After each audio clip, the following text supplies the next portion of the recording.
got dreams, never stop dreaming. Matter of fact, dream harder. Hold on. Like this. Out here on my hustle, every step gets double. 2 steps ahead in trouble. And those who burst bubble. Dream killers, I don't need them. Who they be? Parasites, draining energy. Success means scuffle. Got no feathers to ruffle. See, can't be my fate to get lost in the shuffle. Voice muffled? No, failure not an option. Starting, never stopping. The beating rock got it popping. Come on. We keep on grinding, climbing. Now we shining. Ain't nothing to discuss. It's all on us. Come on. Put here for a purpose. Everything's focused. Dream harder. Dream harder. Ask, it shall be given. I'm asking how you living. Get your mind right, be positively driven. Giving gifts, returns, lessons learned, victories earned. We dreamed hard, to both ends of the candle burn. How's everybody doing? I hope you're well. Even more so, I hope you're getting better. I certainly don't want you to be the same. You know, things change in life, and all changes should be for the better. And all knowledge you get should be something that can do you good, and then you can spread it on. My name is TheBT. You saw it in the credits. Work with it. It's a Kenyan name from Kenya. And we're going to get into that down the line. Right now I want to deal with something that affects everybody who's living and breathing on this planet. My intention is to drill some knowledge into your brain. Open up your mind. I'm going to drill deep too. So y'all better get ready. Matter of fact, have pen and paper ready. And anytime you see me or hear me, have some pen and paper ready, because I'm going to bring something to you that you just may need to know in order to make your life better. So, and you can't remember everything, so sometimes you need to be able to write things down. What I want to deal with today is deadly habits. I want y'all to hit me up on Facebook too. I'll give you the 411 on that as we go. TheBT Mpinda. Yeah, it's going to be something for your tongue to work with, because I'm going to add something to your vocabulary. I'm going to add something to your mind. I want to deal with what I call deadly habits. As I say, this is something that everybody on the planet has to struggle with. It's nutrition, or the lack of nutrition. A lot of things you get in today now are not nutritionally sound or fit. I remember they used to say when they made soap powder, sort of I guess what they do with drugs too. You may get 10% cleansing agent in there, you know, detergent, whatever it is, powder, liquid, whatever you're getting. Another 90% may be filler. So it's the same thing with a lot of your food right now. It may be 5-10% of something that you need, and definitely more than half of it you don't need, but they have to put it in there. The biggest culprit is sugar. Now, many of you don't maybe know it, and in its true sense, I'll put it like this. It comes from sugar cane, okay? They break it down, it's processed. That's the word you should stay away from in terms of stuff that you put in your body. Anything that's been processed, will get processed too. You need to stay away from it. But what they do is they process sugar, they strip it of everything, so the only thing it has is that sweet value to it. Now, from what I've been understanding and told, the definition of a drug is something that's isolated and concentrated. So if you take the sugar from the sugar beet, which is the end product, you know, the white crystal grains that you get, you've isolated it from that sugar cane and you concentrated it. Now, they knew this. A buddy of mine turned me on to this. They knew this back in the 20s, 30s, or something like that. One of the cereal manufacturers, they was making, you know, just a regular, maybe let's say flakes, cornflake kind of thing. Everybody makes flakes, so hey, look, Kellogg, I ain't trying to hear from y'all, all right? Everybody makes flakes. Y'all ain't got no dominance on the market. But some of the cereal manufacturers back in the day, they understood what sugar is, a drug, and they knew that something in your system would gravitate towards that. Matter of fact, your system would request it, require it, would demand it of you. So you weren't even aware of how it was affecting you. Now, sugar is a drug, and they're aware of that. you'd be surprised. And I hope that y'all read the ingredients on y'all packages, okay? It's important. You need to know what you're putting in here. I know a lot of y'all just, it tastes good, okay? It tastes good.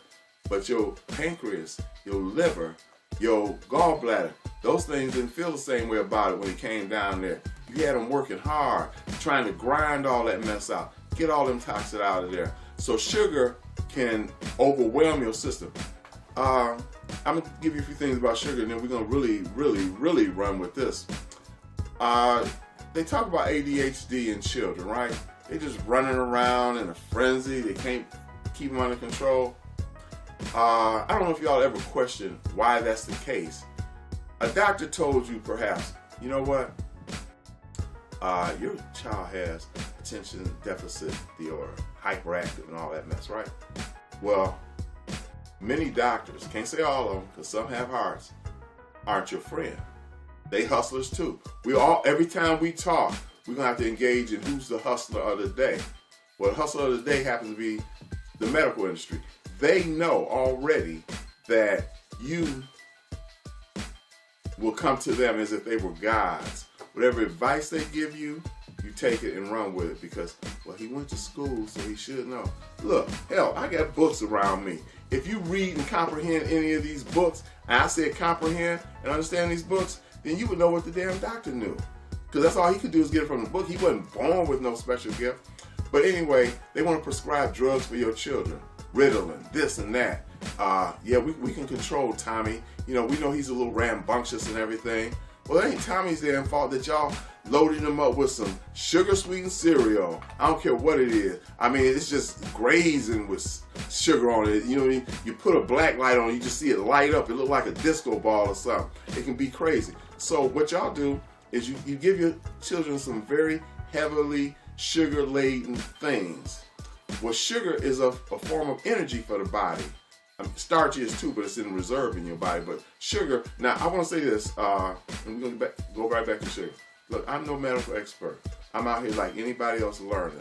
But I'm trying to learn how to take care of this. And in the process of learning how to take care of this, I'm weeding out all the bad information. But now sugar's got your child running around like he's crazy.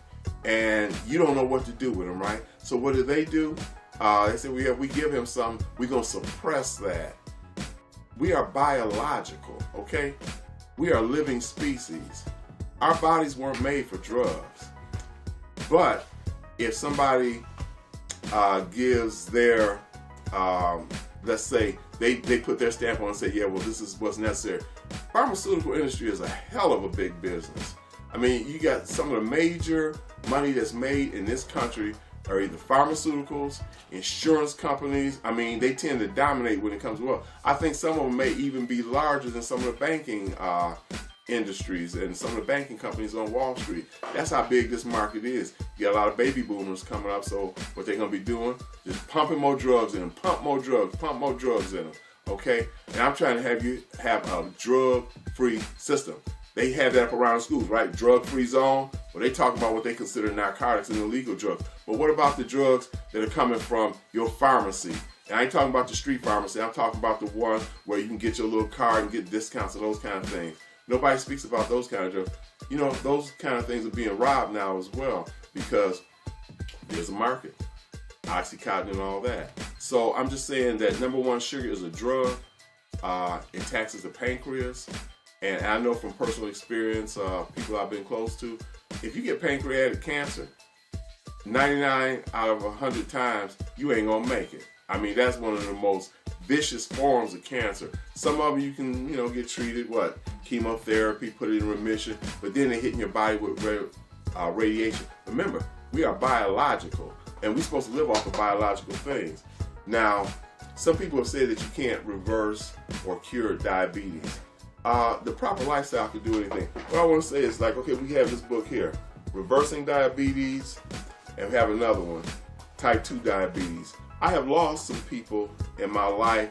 I know some who suffer now as a result of diabetic complications. There are things that we can do to remedy those things. Here's another book, and I advise you, I know, you got tablets, that's cool, but something about opening up a book, flipping it, having a bookmark, making notes in the margin.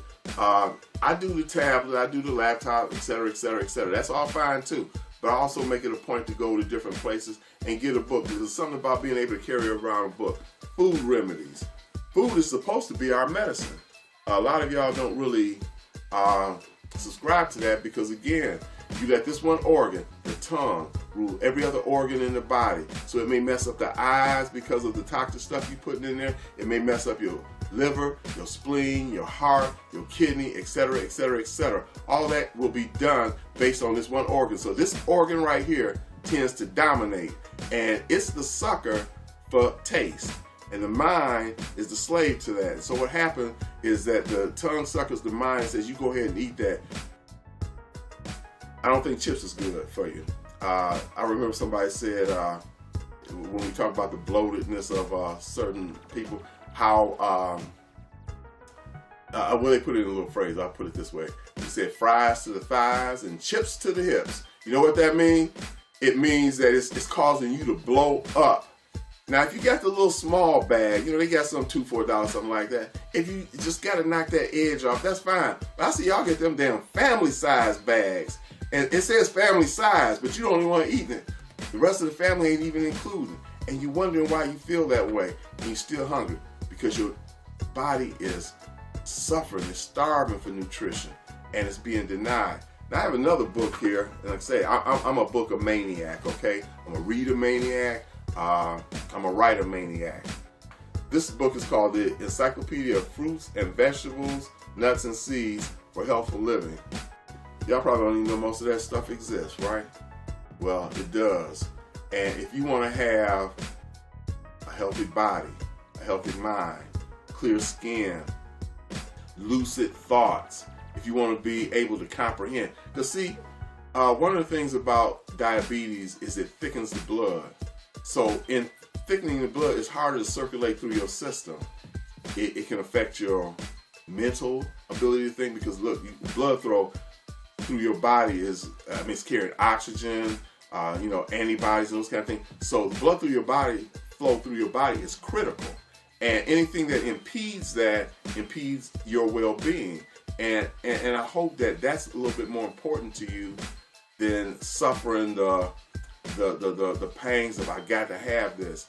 If you set your mind to something, you can really do it. Now, I try to, although I'm not, I've been consistent with it for a few months now, and I've done it over the past. But I tend to fast at least once a week for about 36 to 40 hours, something like that. Just give your body a chance to flush that mess out your system, because it is mess. Even if you're going to suffer yourself to do it, it is always said, do things in moderation. You have to kind of set the tone or frame of how you're going to handle things, because still it's you in the end. One thing I know people don't want to do, you don't want to be a burden to somebody or to yourself when you get older, because of all the things that you did along the way that broke you down. Now, it's not all your fault either. Advertisement is just rampant. The burger you get usually don't look like the one that you saw on TV. It's just dripping. They get artists. These are real people. They get artists. They just dressing it up, make sure that lettuce look just right. Iron that bread a little bit. It ain't flat enough or something like that. They always pulling some kind of little trick on you. I remember back in the day, they used to have meat in this large counter. This was especially in the hood, because they preyed on people in the hood. They still prey on people in the hood. And we're going to get in their face too. But what they used to do is they would have pink lights. These were like fluorescent tube lights. They would have that in the upper part of the thing where you could get your meat. You tell a butcher, hey, look, I want you to slice some bologna or some salami. They got the chicken in there. I've seen damn pig's heads and those kind of things. So they had those pink lights on there because they want that meat to look as red as possible. So that's what ended up happening. They did that in order to entice you. I had a buddy of mine, I'm going to tell y'all, see, I don't know what y'all put in your body half the time. Now with meat, one of the things he told me is that he worked at a meat packing place, and one of his concerns was they had cancerous chicken, they had cancerous beef and that kind of thing. And what did they do? They would actually bleach it so that it would look whiter and cleaner. And if there was a cancerous spot or something in there, they cut that out. Yeah, you didn't know that some of the beef that you were eating had a cancer spot on it. Now, okay, maybe it was more prominent in that one area. So, I mean, like, let's say you look on the skin of something, okay, cancer's there. But who knows what other little traces were found in there. Now, I got a picture of a baby pig. I had put it on my Facebook. And I did it, I wanted it to be like a smack in the face. Really little small baby pig, you know, Green Acres, Arnold's, what was I forget, I guess the pig's name was Arnold, something like that. But anyway, they, you know, I mean, he's real cute. He's a little pet. He's running around there, Oliver, Lisa, and all that, right? So I put one of those kind of pigs on my Facebook. And what I told people, I said, yeah, the holiday is coming.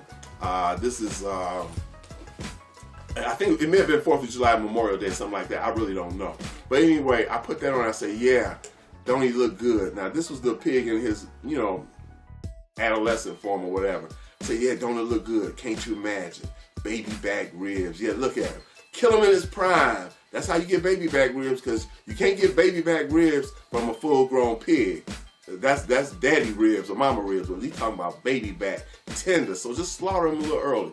You putting that in your system without any kind of thought about what it's going to do to your system. And look, I used to eat pork, okay? I'm already up on that. I worked in a slaughterhouse for a minute, maybe 6-8 months or something like that. I think that would change your habit about some of the meats you ate if you just had that upfront experience. I saw people throwing livers back and forth at each other. The liver hit the floor or something like that. They just pick it up and throw it back in the tray. And then just move it on down the line. So I saw the pig from the time he came in off of the trucks, going up the little chute and everything, hit him 600 volts DC on the back of his neck, till the time his ass came out in pork chop boxes, ham boxes. So I'm like, I was on the scene. I can tell you what goes on. There's a lot of things, even on some of these TV channels, that kind of highlight those things. But it's very important for me to let you know. Now, you know, we're going to be, let's say, right up in the show in the next few minutes. So let me just hit you with some things that you just need to incorporate into your life. Number one, you hear it all the time. Fruits, vegetables, whole grains, nuts, and seeds. I would advise you. Now, this book that I have here, I'm not saying go out and buy a book, okay? I ain't endorsing nobody's product. What I'm about is information. But it's called the Men's Health Big Book of Food and Nutrition. Now, I don't agree with everything they got in here, but if you have something like this, you got the book on fruits, vegetables, nuts, seeds, and those kind of things, you kind of cross-reference things because you need to get as much information as you can from as many sources. And then where many of those sources agree, then that's where you can say, okay, I can make more of a pitch for myself. Another book, Herbs for Men's Health. Y'all taking a lot of damn drugs right now so y'all can still get y'all groove on. That's kind of tragic because they say you could be blind or you could die, something like that. I don't know if some intimacy is worth me not being able to see. I value being able to know which way I'm going rather than have somebody lead me or being misled. So one of the things I would suggest, I'm no medical expert, so don't get back with me on this. You talk to your doctor. If you're going to a doctor, make sure that the doctor is somebody who really cares about you, ain't trying to hustle you. But add cayenne pepper to your thing as much as you can. It's excellent for blood circulation. And for you brothers who feel like you impotent and that kind of thing, you add some of that to your system on a daily basis. You can't be gradual. If the doctor told you to do it every day, you do it. But if I suggest it, which I may have heard from a doctor, then it may not have that same credibility. So I say cayenne pepper, garlic. Make sure you have garlic. Try to get it every day in your system. Turmeric. You can get it in curry powder, but I would suggest turmeric as well. It's one of the most potent antioxidants on the planet. Now, again, we don't think in terms of vitamins, minerals, antioxidants, and all those other kind of things. But still, this is your biological right here. This is a living organism. We are living organisms. And in order to sustain a healthy quality of life, you have to give yourself life. Now, it said, and it's another thing, take lemons, squeeze one. If you eat it raw, that's fine. But squeeze it and put it in your water. What it does is it alkalinizes your water. Your system needs to have an alkaline base. You will be surprised, but cancers cannot thrive or even exist in an alkaline environment. They just don't. They feed off of sugar. That's why at the outset I said that sugar is probably the greatest drug. Salt ain't no damn good either, but because it leads to high blood pressure and certain things. So certain things you need to take out, but try to incorporate as many herbs as you can. What the chicken guy said, 11 herbs and spices. Well, he can keep the chicken in the damn grease and just give me the 11 herbs and spices in a salad, something like that, to make everything all right. Now, in the near future, I did a joint called Deadly Habits.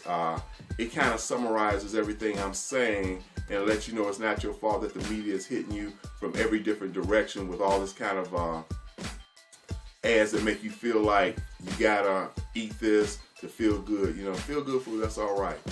But again, this is not the end of this topic, because as long as we live and we need to know something. I will give you more detail on fruits and vegetables, the things like kale. I think you should get that. It's very potent in vitamin K. Man, it's a heavyweight. So I'm glad you tuned in. I appreciate y'all spending time with me. And just like yesterday, I'm gone. Out here on my hustle, every step gets doubled, 2 steps ahead of trouble. And those who burst bubble, dream killers, I don't need them. Who they be?